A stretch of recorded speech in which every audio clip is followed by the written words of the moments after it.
name is Gibemesola, but everyone calls me Gabby. I live in Surulere, Lagos, in a modest flat with my father, far from the glitz of a Lagos big girl. I'm a straight A student, always chasing perfect scores in my WEG and JAM exams. I play the flute in my school's cultural band, my only appearance at inter-house sports or social events, as parties aren't my thing. My dream is to become a world-class chemist, maybe leading NAFDAC or developing life-saving drugs in a global lab. I'm content with my quiet life, but one night, I turned it all upside down, defying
I pitched the idea to my father, hoping he'd understand.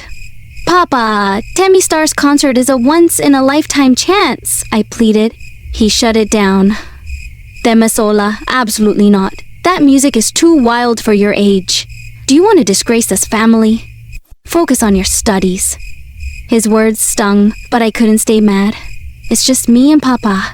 A civil servant who sees education as my path to a better life. My mother's gone, and though my aunty Nyaze in Yaba checks on us, Papa's my rock. Strict but loving, always saying, "Baby, your brain is your future." I should have explained how Temi's music ties me to Mama's memory, but I didn't want to lecture, so I dropped it. My friend's parents were no more lenient. My parents said I can go, but they won't drive me to VI, Sade said, scrolling through Temi's Instagram. Same, and a danfo bus would take hours, Iffy added, adjusting her headscarf.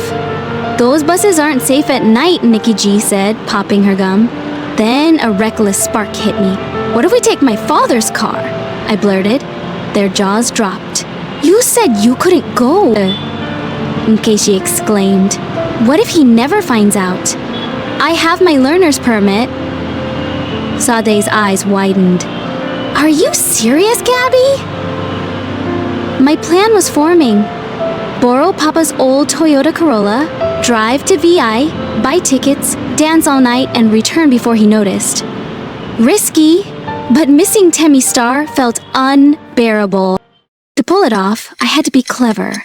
On Sunday morning, I suggested, "Papa, let's have pounded yam and egusi stew tonight." That heavy meal always knocks him out.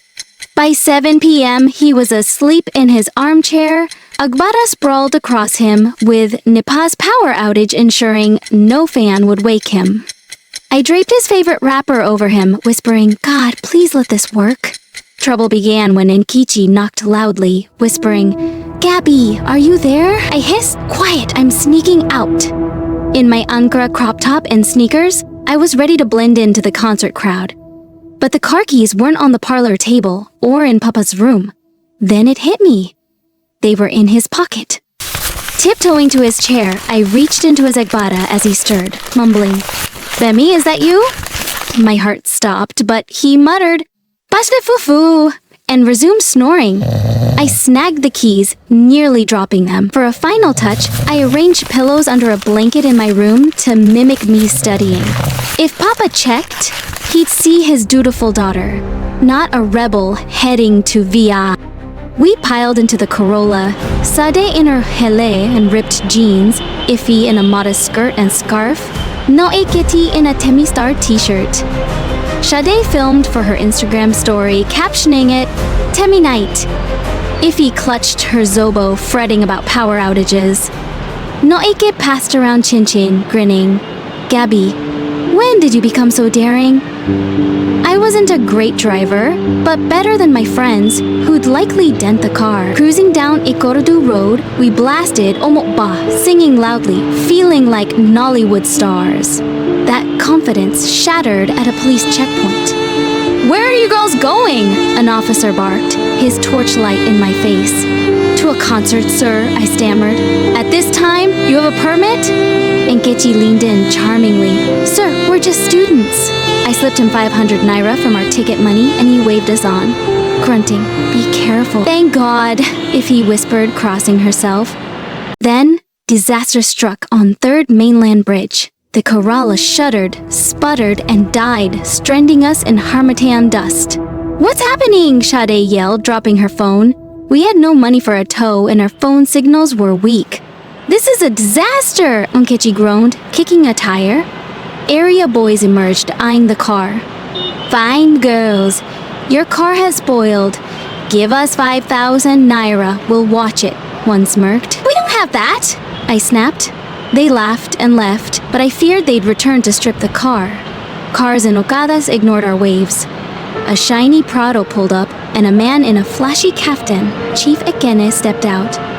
I'm a music promoter. I know Temi Star's manager. Backstage pass is no problem, he said, barely glancing at the engine. His smile was too slick. Girls, he seems suspicious, I whispered. But we can't walk to VI, Sade said.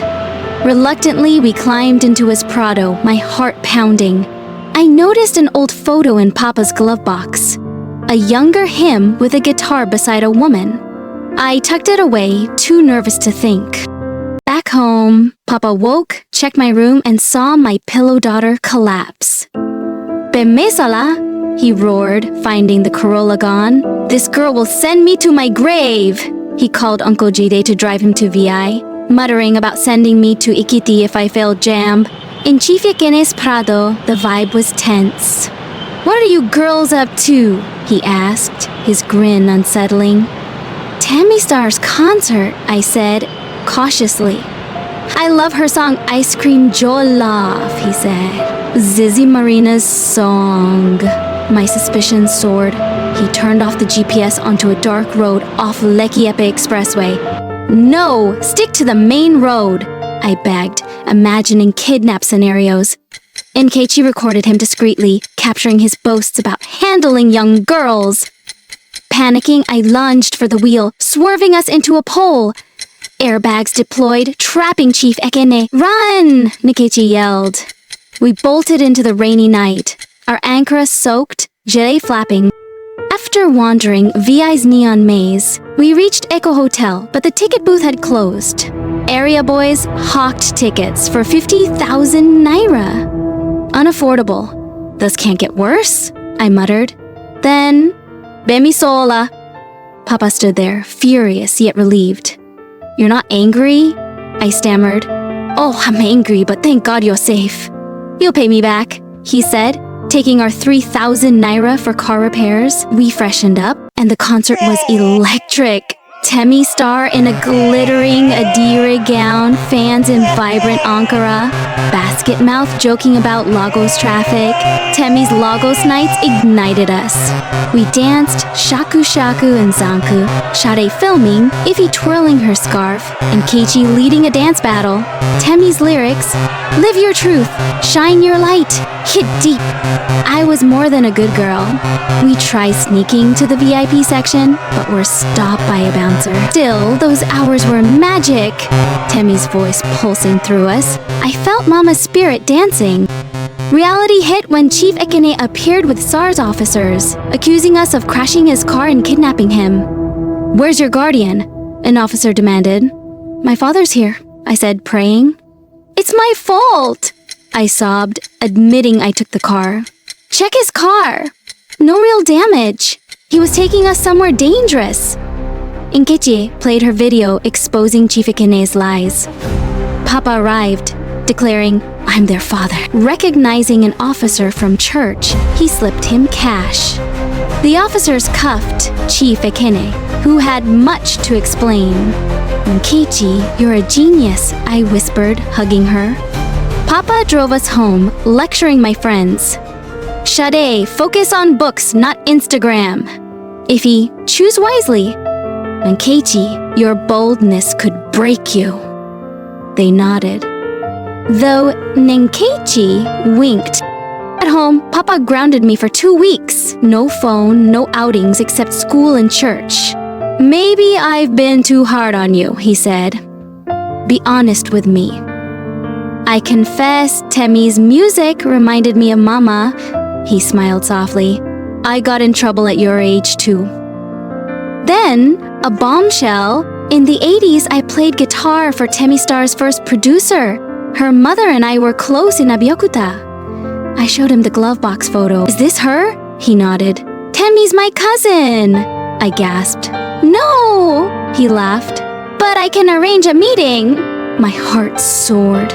That chaotic, terrifying, exhilarating night under Lagos' neon sky was the best of my life.